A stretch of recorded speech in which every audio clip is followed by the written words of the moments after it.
What's up, guys? We're back, and only 6 days after our 100 sub special, and we're already moving on to our 1,000 subscriber special. That is ridiculous. I can't believe how fast this channel is growing, and what an amazing community that's been forming around it. We've already come so far, and I'm excited to see how far we can take it moving into the future. For today's video, we have another 3-tiered revenge. Except we added another level, the much requested Petty Revenge, and a total of 9 stories. Also, I'll be adding each level timestamped down in the description below if you want to skip ahead. Alright, now let's get to the stories. See you in a bit. Now let's start it off with level 1, Petty Revenge. Parking Lot Revenge. Several years ago, I lived in a gated apartment complex. I don't know what the builders were thinking when they made the parking lot, but it was a disaster. Each apartment got one reserved, covered parking spot, and then there were a few, very few, free spots. One early October morning, I got home super late from my job at a haunted house, like 4 a.m. or something. I couldn't find a parking spot anywhere. I drove around and around and around. I did 3 laps of the entire complex looking for a free spot. There were none. No free spots. But some a-hole was taking up 2 spots. So some other poor soul had to squeeze in between him and the wall. They weren't even in a parking spot, just the empty space between the wall and the other car. It was a small car, but a tight fit. I considered parking someplace else and walking home, but I didn't want my car towed or stolen, and I'd have to climb the wall. I was too tired to climb the wall, so I did what I had to do. I rolled down both my windows so I could see the sides of my car more clearly and inched my way into the half parking spot that was not taken. It took a lot of back and forth, getting the angle right so I didn't scratch either car. I didn't care about my paint job. I didn't even have one. I was just driving my crappy old car. Key me. I don't give a damn. It took me probably 40 minutes, but I was pretty pissed off and determined. This guy always did this, and I was sick of it. Finally, I got the car in the park. It was sandwiched so tightly between 2 cars that I couldn't even put my hand between my side mirror and their door. It was close enough that my arm wouldn't even fit between the cars, let alone my body. I popped the trunk, folded down the seats, and Spider-Man crawled out the back of my car. It took a moment to admire my handiwork. It was beautiful. I was closer to being in the parking spot than he was. I just looked like I was bad at parking. He looked like he parked illegally. So if one of us was going to get towed, it would be him. I felt bad for the guy on my left, as I was blocking his passenger side, and he'd have to pull out of the spot before someone could get in. The a-hole, though, had his driver's side block. He'd either have to climb through the trunk or climb over the passenger side. Serves him right, too. Don't take 2 spots when the parking is limited. Now perhaps the pettiest part of this is that I didn't have to work for the next day, or the day after that, or the day after that. I worked nights from Thursday to Sunday, and I slept all day. I'd already done my grocery shopping the night before, and I didn't have anywhere to be for 3 whole days.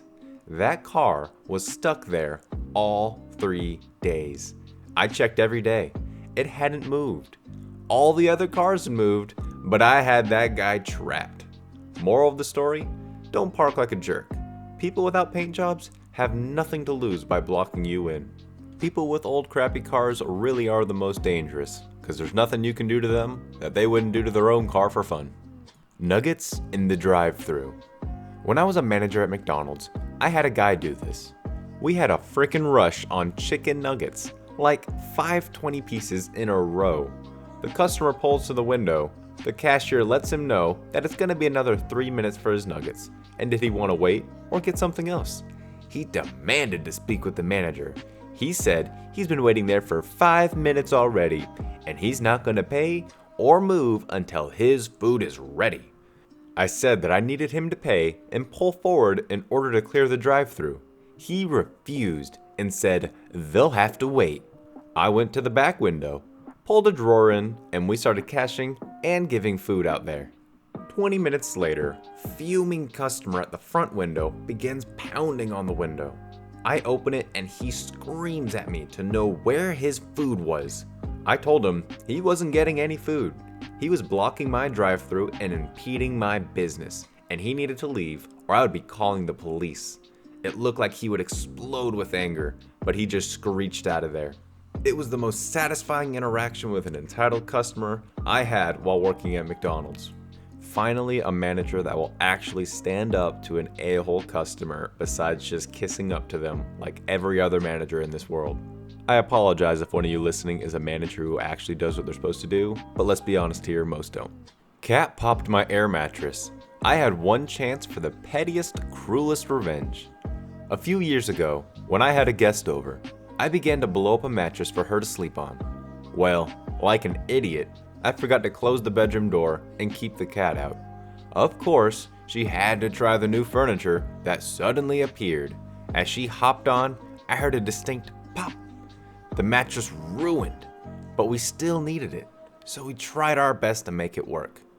It didn't work. After one very miserable night of sleep, the mattress had just a bit of air left in, just enough for the cat to hop right back on and give it another try. As she went to the far end and the side near me began to grow, I saw my opportunity for the pettiest of revenge. I dropped down on that mattress as hard as I could, and that little shunt of a cat launched into the air with an adorable but frightened meow. In a matter of 2 seconds, my pettiest revenge was trumped, but my cat's petty revenge, she landed on my head. Hey man, don't try to challenge a cat, you will lose that battle every time. Alright, now we're moving on up to level 2, Pro Revenge. Let's get it going. Sexually harass your staff and take their tips? I'll close your business, bibbidi bobbidi boo, and ruin your life too. So, when I was 19, I was strapped for cash. My usual job was seasonal, and I needed a quick job close to home that I could do for a few hours after classes. I had a gas guzzler car, and all my money basically went into it. So I decided to apply to this really crappy little pizza joint just down the road from where I was living at the time. It was also right off the highway on my way home from class, so it was convenient. I knew the money wouldn't be stellar, but waitressing usually comes with some nice tips. The base pay was $6 an hour, so not horrible if we're slow. The boss was a geek guy by the name of Bill. He was mid-40s, and he named this pizza restaurant after his daughter who passed away. So you'd think he's a nice, empathetic guy who loves his business, right? No.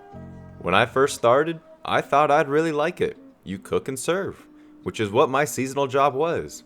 But I got paid a lot more. And the place was slow, so it was never very stressful. The other girls I worked with were also there for quite a while, like 3 or more years. So I figured it must be a nice place to work, or have some benefits. By the second or third shift, I was getting kinda fed up with the boss. He took our tips, all of them.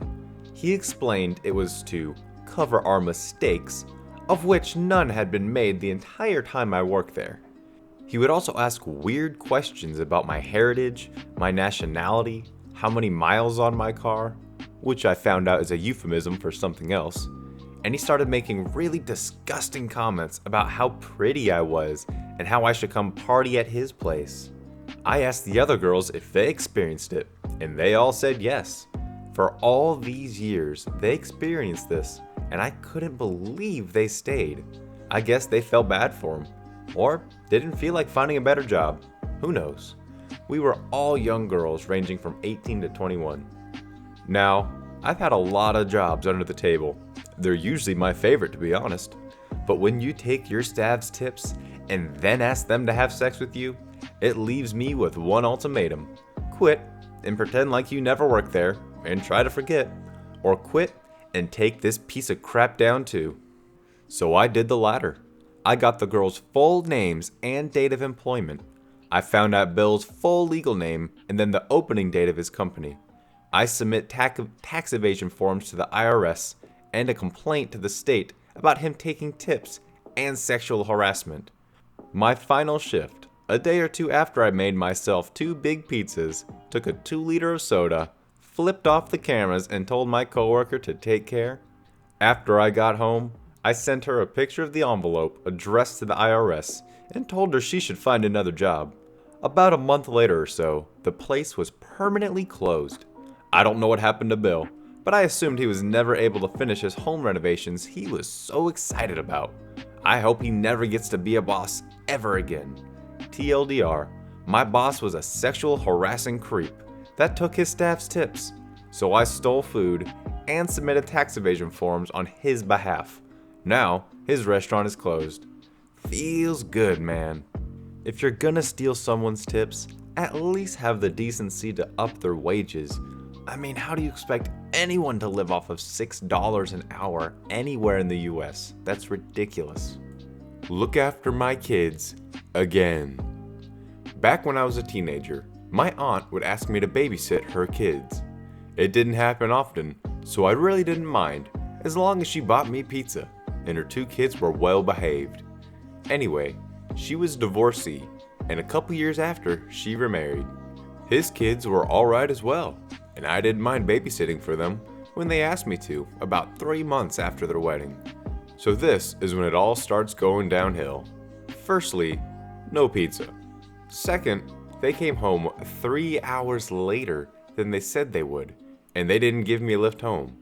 I'm 16 at this point, and a very big guy, so no worries of walking home, but it was about 2 a.m. in the morning. Then they started to take advantage. Almost every week, they wanted me to look after their kids for no pay and would get extremely pissy about it if I refused. Often having to go to my mother, who would cry. I hated that. Fine. So they called me to look after their kids so they could go do their regular, "We'll be home by 10, but they mean 1 a.m. Me, okie dokie. I rocked up. Sure enough, no food aside from the kids' dinner. I raided their fridge. Then about after midnight, I woke up the kids, took them to the lounge and put on a video. They were a little confused, but excited to be up at that time. Then I gave them each a can of Red Bull and a pack of lollies. About 20 minutes later, the parents show up and I left. They never asked me to babysit for them again. Apparently, they shouted at my mother, and my dad told me off, but he couldn't stop laughing, so I wasn't in too much trouble. They've got the true signs of a choosing beggar, valuing someone's time so little that they won't even feed you. Sounds about right. Steal from my dead granddad? Lose your benefit money. This is a family-style revenge, so get ready. My granddad had lived down the road from us since before I could remember. He would always play with me and my sister when my mom had to work, and I thought of him as a second father. He kept a really expensive platinum necklace as a keepsake from my grandmother, as he always told me stories about her and the wars he served. Some backstory now on my aunt's family. They were basically people who refused to work and were actually proud of scamming to the government to pay for their lifestyle. Through benefits, they would also falsely claim on mental disability and being obese as justification not to work. At the time, getting as much as my mom would at her full-time job. My cousin had literally texted me at the time that he doesn't want to work and plays on his Xbox. This guy, you are a grown 26-year-old man. Act like it.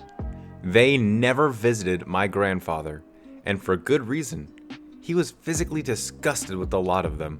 So here's where the story starts. My granddad winds up in the hospital due to a heart attack. My mom, my sister, and me show up to care for him. After 3 days, and when the doctors explain that he hasn't got much time left and to say our goodbyes, EA, evil aunt, rocks up with her family. So much for being so ill you can't drive to get a job. They ask how much time he has left. Us, wanting to be civil, told them and led them in to talk to him. He then passes away after another day, and we get together to decide how we would want his funeral. Since my gran was buried in Cornwall, we decide to hold the ceremony there so that they can be buried together.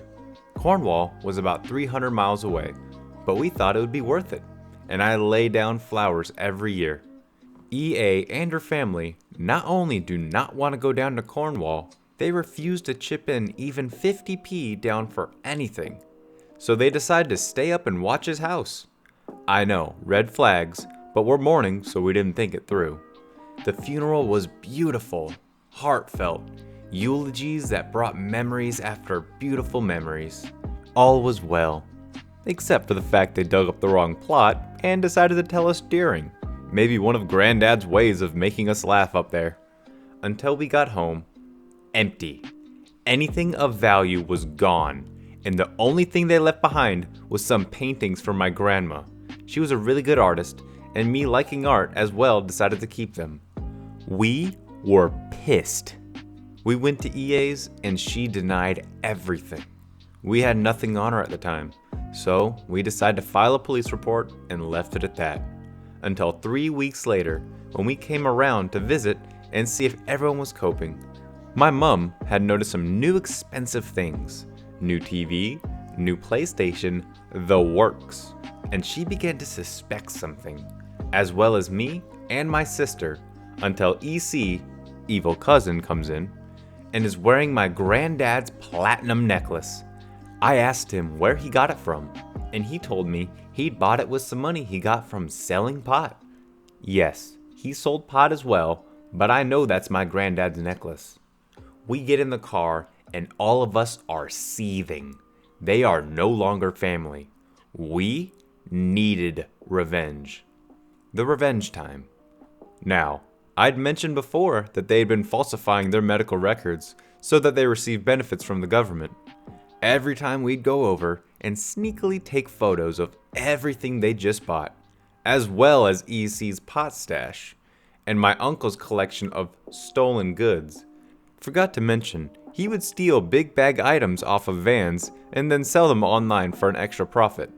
We collected every text message of them bragging about their many fancy holidays and them refusing to want to work, compiled a case report, and anonymously sent it to the claimant investigators and let them do their job.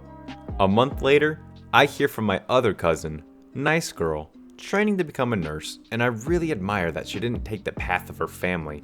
That EA and uncle got their benefits taken off of them and had criminal charges and had to pay restitution to the businesses they stole off.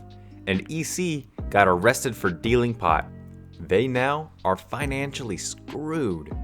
I think the last time I talked to them was them asking for money. Since I came from a well-off family, they thought I could convince my mom. She doesn't want to speak to them, and I told them to screw off. The fact that they stole important memorabilia from a dead family member is disgusting, and maybe it's just me, but I wish they got a more intense punishment. But thankfully, we're moving up to level 3, and that's the home of more intense punishment. So let's get it going. Bully the fat guy? How about you take a stroll? Hey guys, just wanted to share the story of how I dealt with a bully around 16 years ago. On mobile, sorry for formatting. English is my second language and blah blah. TLDR at the end. Bit of backstory. I was a bit on the heavy side back then, and by bit, I mean I was the biggest sized guy in my school, so got bullied a lot. Mostly verbal, but a few times it got physical. I didn't retaliate, so almost everyone knew how much of a softie I am, which makes me a prime target for the whole school. Also, the school was an all-exclusive boys' school. On to the story. I was called a lot of things back then. Chubby, fat, big glory, anything big in size gets associated with my name. There's this one guy who I've known since the first grade. Let's call him DB, douchebag, who's been relentlessly bullying me since the first time he laid eyes on me.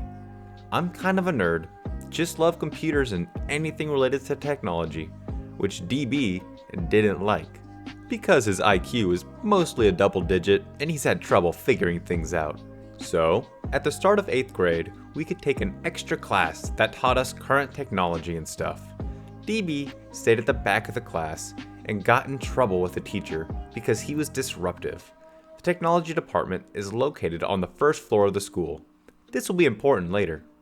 I had already complained a lot to the school administration about the bullying and even had my parents involved during the 4th grade. VP had filed numerous reports about DB, but had never taken any action. Oh, and the time my parents got involved, he said, "Boys will be boys, they're just having fun. They'll grow up and look back on these moments and have a laugh. Who knows, your kid might even lose some weight just to impress them." My parents were helpless in this situation. So at the start of the 8th grade, the bullying started. And this time, it was mostly physical. Punching me on the arm, slapping the back of my head. My father had always taught me to turn the other cheek and to respect others, even if they do something wrong to you. Exactly 1 month after school started, I went home with a black eye and fingernail scratches on my face. My father couldn't bear it anymore. That was the day my father gave me the best advice he had given me. "Son, you have the size and strength to overcome many things. Next time that anyone thinks of bullying you physically, screw him up bad. You'll never have trouble with anyone if you stand up and fight back against them." I had been blotting up everything until that day. My father's words unleashed that rage beautifully. I went back to school the next day and I was fuming. 8 years of pent-up rage ready to demolish DB. My first class for that day was technology. The teacher still hadn't come to class, so they were all waiting outside. DB saw me and started going on and on about my size. I didn't say anything. The moment he pushed my arm was the breaking point. I simply grab onto his shoulders and say the words I was wanting to say all day long. This is for all the years of you punching and calling me names. I freaking threw him over the railing from the 1st floor. He landed with a sickening thud onto the ground. What followed was the most girlish scream I had ever heard. The rest of the class had picked up their jaws off the floor. VP came running to his aid, looked up. He saw me smiling with the biggest grin I ever had during the 8 years I spent in that hell. Parents were called down, and what followed was ridiculous. DB's father tried to punch me in the office in front of everyone. Principal, vice principal, 4 head teachers of the school, and principal of the school board who just happened to be on a visit to the school. My father got in front of him, laid a nice uppercut which dislocated his jaw. Police was called, and he was arrested for trying to assault a minor. VP was fired because he'd never taken any action against DB's actions, even though he knew the whole story. DB had a broken shoulder and broken kneecap, which stopped him from playing soccer, which he loved. After the whole fiasco was sorted out, my father gave me some new advice. Just punch the lights out. Don't throw them off balconies. I never had any more trouble with bullies. They were all scared of me. My next goal was to protect the other kids who were getting bullied. If I saw anyone bullying anyone, I would stand next to the kid and ask, "What's the problem?"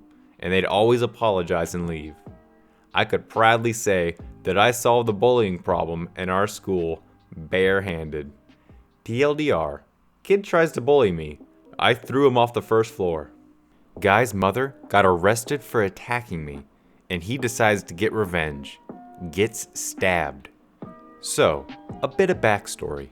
I'm prone to random seizures, and I have a service dog because of that. Recently, I had an encounter with an entitled parent. During the second encounter, I had a seizure and she started kicking me. Then, she tries to steal my dog. Got arrested and stuff. But after that, I got really nervous and started carrying a knife around with me. I think you see where this is going. Story. I don't know how, but the son of the entitled parent, ES for entitled son, found out where I live. I don't know who he was until he started leaving notes at my door. I still live with my mom because I'm a minor, but I never tell her what's going on. She found out about the EP encounter because I had to be carted off in the ambulance. This was no exception. I just took the notes and threw them out. However, I was walking on a trail behind my house when this went down. Main event. ES comes up to me out of nowhere. He acted friendly at first, but became more and more nasty as he continued talking. He talked about how his mom was innocent.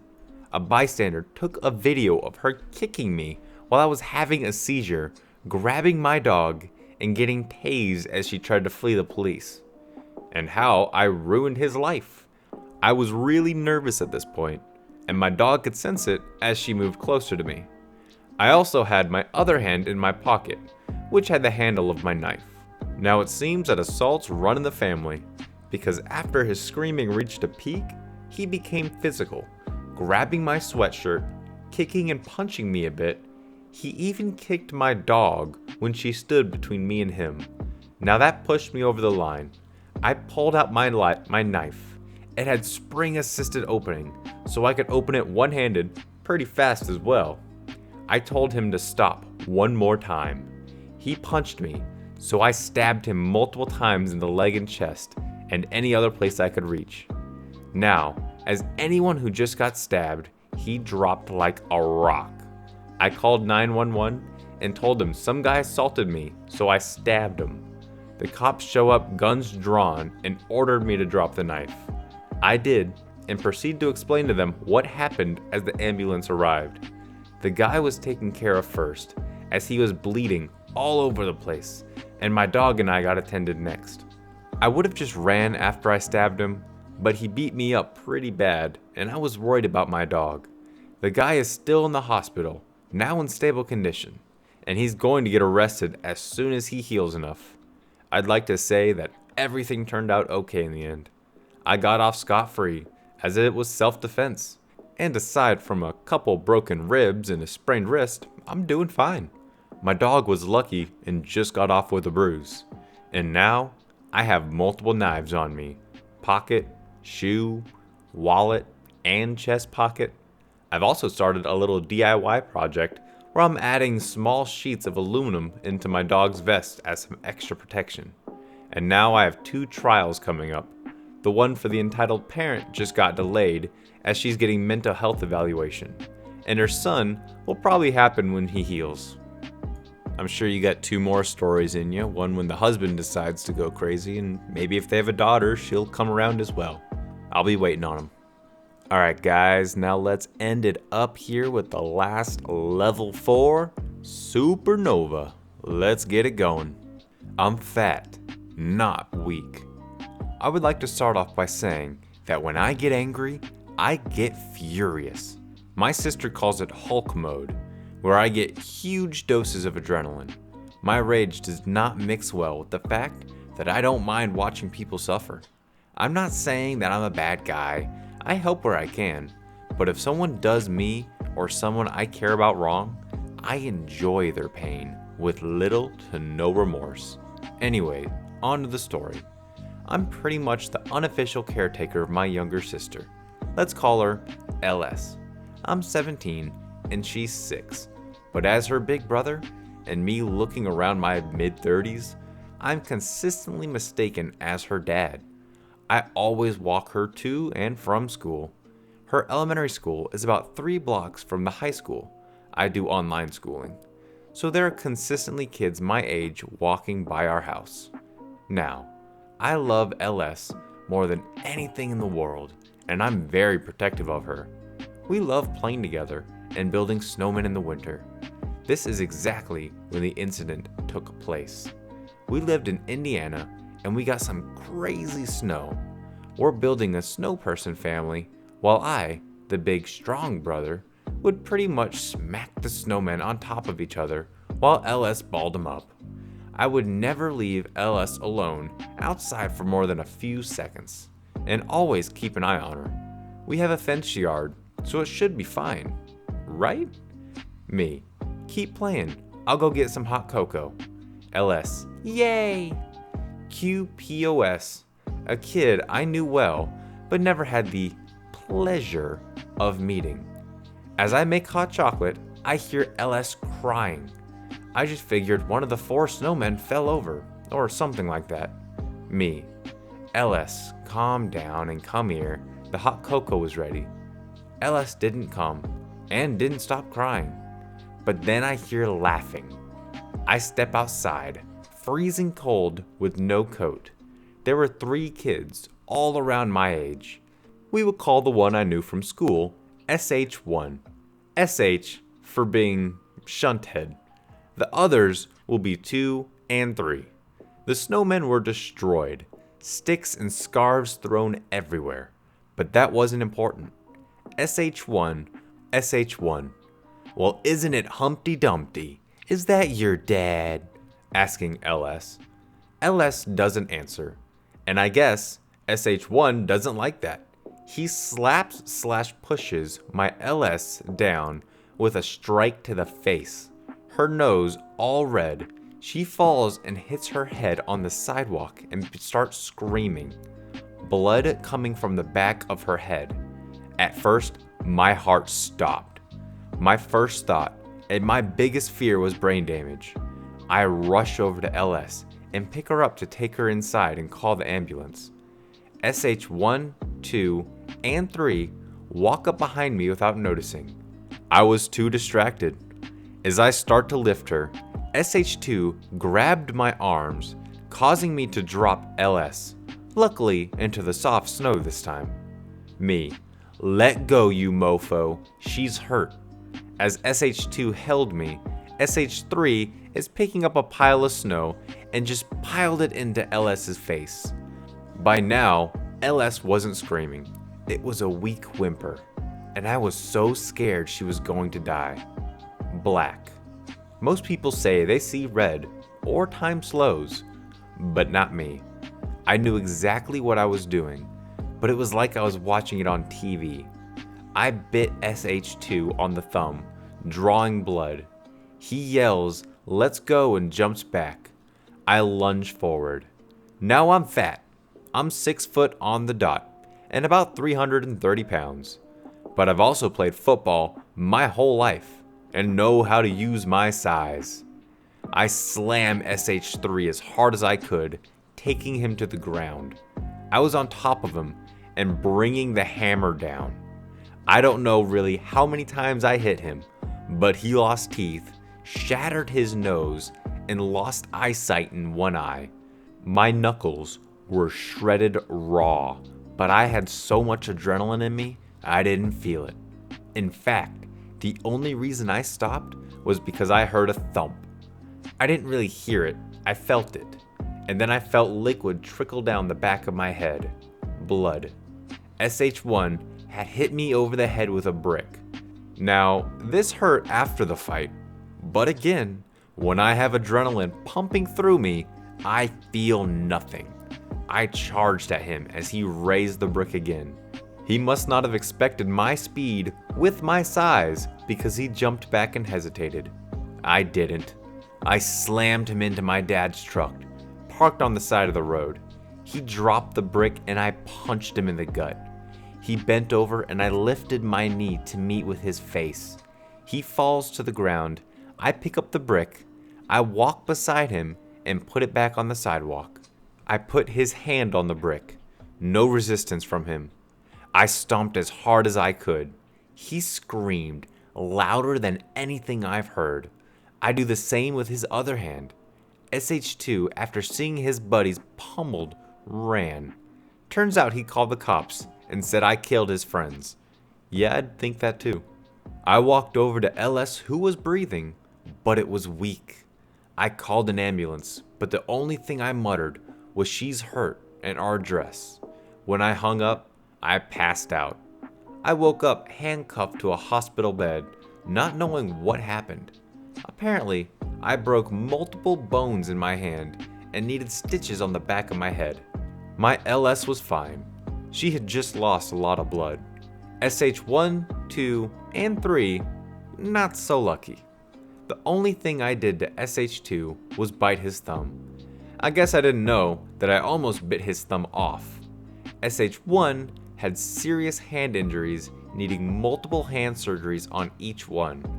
I later found out he lost 3 fingers and can't use his right hand, but SH3 got the worst of it. He lost his sense of smell, lost eyesight in one eye, bit a hole in his tongue, fractured his jaw, lost multiple teeth, fractured his skull, and had major swelling on the brain, in which he barely survived by the skin of his teeth. At least, the ones he has left. After a bit, a nurse came and checked up on me, saw I was awake, and went to get a cop. The cop came in and asked me a bunch of questions, and I told him the truth. I don't know. It was black. He then uncuffed me from the bed and said they watched our security cameras, and while a bit excessive, I acted in self-defense of myself and others. Some might ask how I can describe the fight so well if it was all black, unreal like watching TV. Another good question would be about the beginning, where I said I enjoyed others suffering if they deserved it. To answer both these questions, I had the security recording, and the police took the footage from the monitor, but the camera also gets sent to our phones. I love watching it. I've probably seen it a million times. I only have two regrets about the whole ordeal. I let SH2 get away with only a small injury. My last regret? I don't think they suffered enough. The footage showed the fight lasted about 1.5 minutes. I wish it would have been hours. I know you're just trying to protect your sister, and I can respect that, but man, you scary. Well guys, hope you enjoyed today's stories. There were a lot of them. I'm probably sounding like a broken record now, but I really can't say this enough. Thank you all so much. This community that has formed is amazing and is growing faster than I ever thought it would. And geez, at this rate, I guess I'll see you in a month for the 10K special. Alright guys, I'll see you in the next one. Peace out.